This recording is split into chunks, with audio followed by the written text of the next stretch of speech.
You're listening to Let's Talk Macro. Hello, everybody. Welcome to Let's Talk Macro, the podcast on macroeconomics by IDFC Mutual Fund, where we bring you interesting, important, and topical macroeconomic conversations, both global and domestic. This includes, relevant economic events, data, concepts, and the inferences and implications that all of these dialogues have on us, or these major events have on us. I'm Ahalya on today's podcast. So joining us right now is Sreejith Balasubramanian, economist in the fixed income fund management team at IDFC Mutual Fund. He has an experience of close to 13 years in macroeconomic research and handles all the in-house domestic and global economic research for us as well. And you've probably heard his voice on Let's Talk Macro in the past few episodes. Now, on today's podcast, we're going to be discussing how monetary policy response in the US to the COVID pandemic differed from that to the 2008 global financial crisis, or the GFC as we're going to refer to it through this conversation. We're going to look at the various measures taken by the Fed in response to the two crises, the difference in economic and monetary policy contexts, and how policy normalization has also been different. Some very interesting themes. Welcome to the show, Sreejith. How are you doing? Hi, thank you. It's good to be on the third episode of Let's Talk Macro. Yes, absolutely. And a very interesting conversation today, Sreejith. I think why don't we start, by understanding the context, really. Some two very different events, but with similar outcomes, right, on our economy. So central banks were actually quick to respond to the pandemic in early 2020 when it hit, and continued with their support for quite a while as well. Now, if you look at the US, right, what was the primary difference between the Fed's response to the pandemic and to the GFC? Very open-ended question, but take it away for us. So the Fed's primary tool is the Fed funds target rate. So it's policy rate, which the Federal Open Market Committee, the FOMC, decides.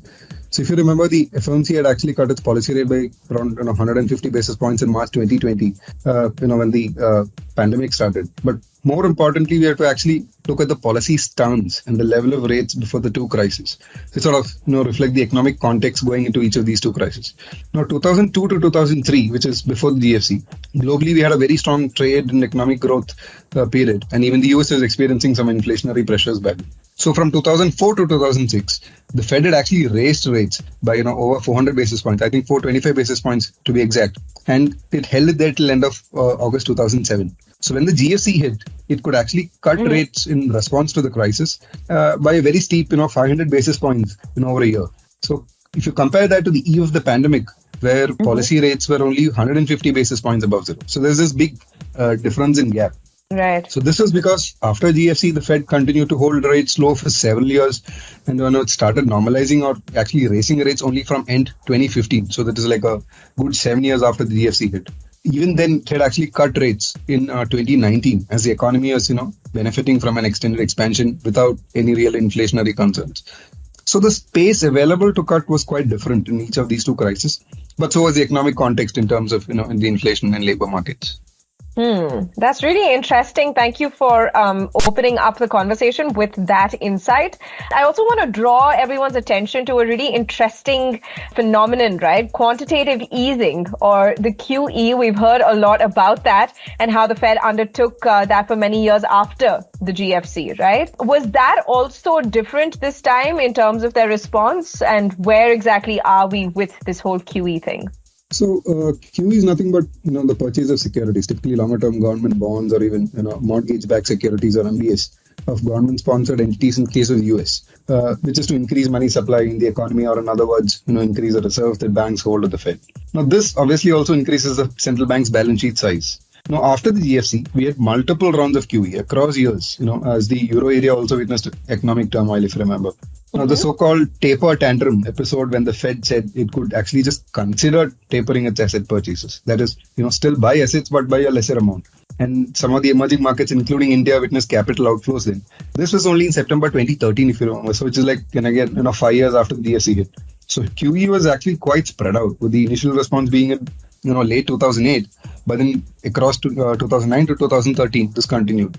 Contrary to that, QE just after the onset of the pandemic was much heavier and quicker. So during February to May 2020, which is during the initial phase of the pandemic, the Fed's balance sheet size actually increased by close to $3 trillion. which actually compares to just $1.3 trillion in late 2008. So that's almost like, close to 3 times. So even if you look at it, in terms of percentage of GDP or, whatever it is to adjust for the size of the economy, QE still, is much heavier and was much heavier and quicker in 2020, that is. So, and even after that, the Fed continued to increase its balance sheet size till 2022, last year, before it actually started tapering its asset purchases. So it's not actually much below the peak balance sheet size yet. So in fact, if you look at the size of the Fed's balance sheet alongside that of the European Central Bank, the ECB, or the Bank of Japan, the BOJ, or even the RBI for that matter, if you look at it, if you sort of start just before the pandemic and then you see the trajectory thereafter, you can actually clearly see how big the spike is for the Fed in terms of the balance sheet size versus, the other countries. And it's continuation at a higher level. Although admittedly some part of it is due to, the strength of the dollar. And therefore, you'll have currency depreciation for other countries and their balance sheet sizes would look a little smaller. But then despite that fact, you can actually appreciate the fact that, the Fed's balance sheet expansion has been much larger. So in fact, if you look at the RBI's balance sheet, it actually peaked in October 2021, which is, late last year, the year before that, in fact, as it started deploying its FX reserves. So this is the difference in where we stand today in terms of balance sheet size. But another thing that we also need to pay attention to is the composition of the change in balance sheet. So, for example, if you look at the asset side of the Fed's balance sheet, back in GFC, you had a lot of purchases of mortgage-backed securities like we just mentioned. So that was much higher because that is the nature of the crisis then, because the crisis was then linked to the housing sector. And what we had now was a pandemic. So the share of the MBS purchases was much lower. Similarly, the Fed started using the reverse repo facility from 2014 only. Where it actually sells securities with an agreement to repurchase it, pays interest to counterparties. So, but that happened only from 2014. So you wouldn't see that as a major part on the liabilities, and during the GFC, but that's a much bigger number now. So the liabilities side would look very different for that instance. So these are some of the examples, and the impact of what the QE that you can see on the Fed's balance sheet actually. Okay, all right. And good that you bring up the RBI, actually, because I did want to pivot the conversation towards looking at comparing at least two different contexts. We saw that the RBI introduced several other measures, right, during the pandemic, apart from interest rate changes and asset purchases. And I don't know if I'm right in assuming this, but I'm sure the Fed might have done something similar too. What were those measures that they sort of introduced? And were they very different from the facilities that they rolled out in response to the GFC? Yeah, so you're right. So the various facilities were rolled out by the Fed in 2020, and some of them were in fact new. But before that, actually, if you look at it, it established some standard off-the-shelf facilities, like FX swap lines with central banks, reduction in the primary credit rate, which is the rate at which Fed lends to generally sound depository institutions. And this is also linked to the Fed funds rate. So these were used during GFC also. But apart from these two things the Fed did in 2020. Where one, it established a temporary foreign international monetary authorities repo facility for foreign central banks, and it also temporarily changed the supplementary leverage ratio rule, which is nothing but to reduce the tier 1 capital that banks are required to maintain for about a year. But apart from these measures, there were actually 9 special facilities initiated by the Fed in response to COVID, and actually out of this 5 were new and not there during GFC. So just to give an example, one of the 5 new facilities was a Paycheck Protection Program liquidity facility, so which is in place actually from April 2020, and it was there for more than a year.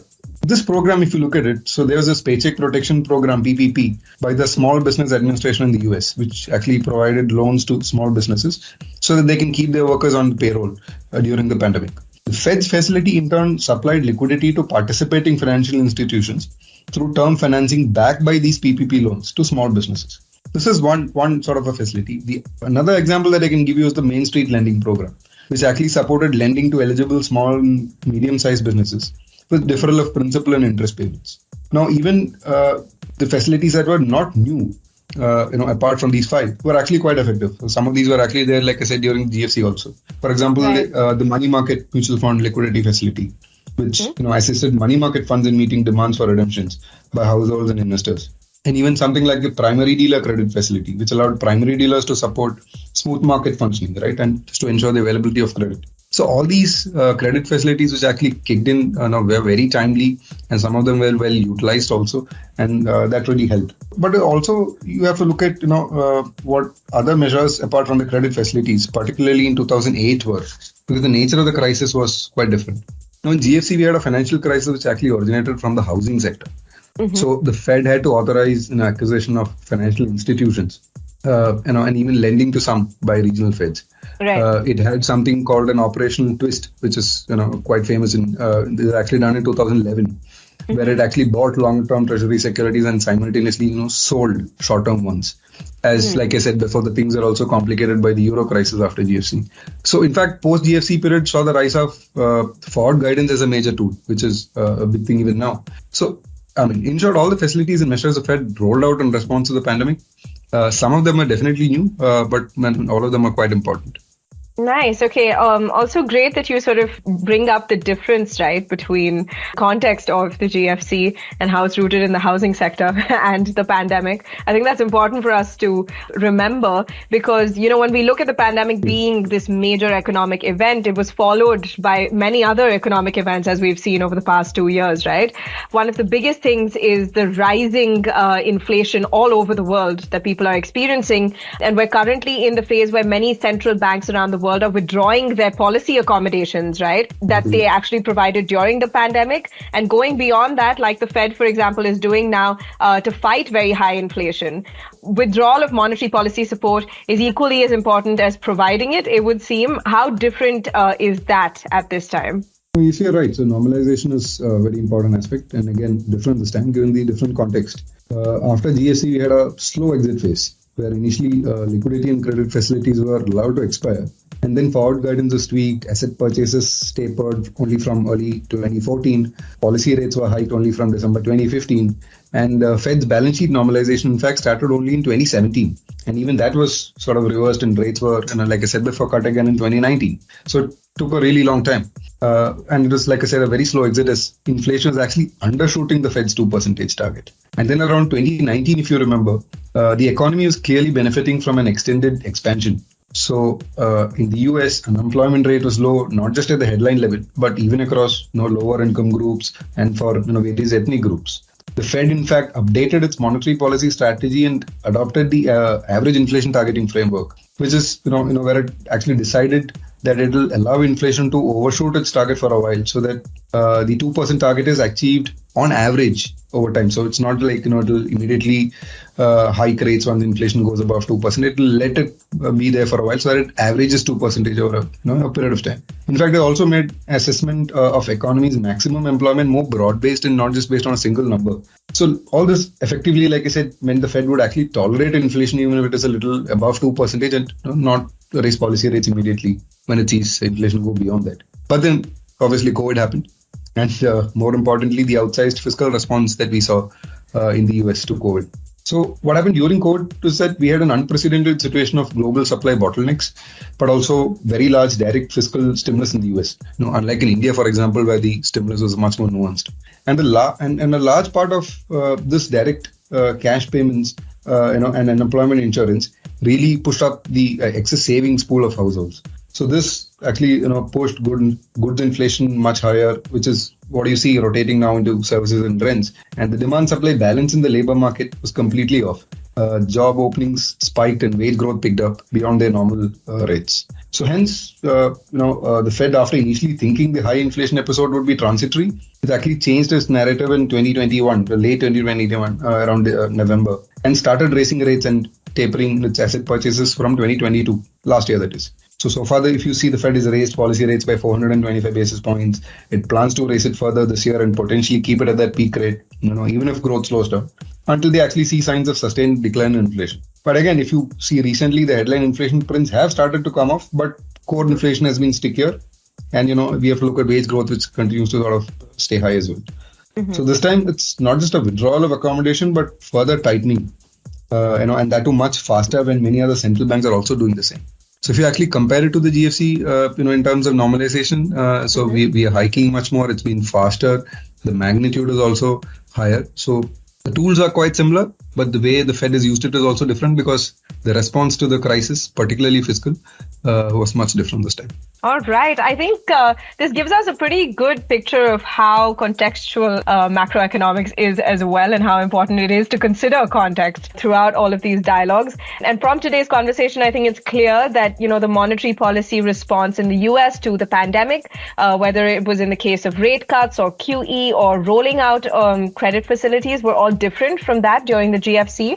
And so is policy normalization and fight against high inflation. But it's working, hopefully, for us all. Really hope, everyone, that this podcast helped you understand the impact of the monetary policy measures taken in the US, what the Fed is doing, what it's doing now, and what it holds for the near future as well. That's all from Sreejith and I on today's edition of Let's Talk Macro. I'm sure we'll be back with another interesting conversation on the series. In the meantime, stay caught up with all that's happening around us, and stay safe. Mutual fund investments are subject to market risks. Read all scheme-related documents carefully.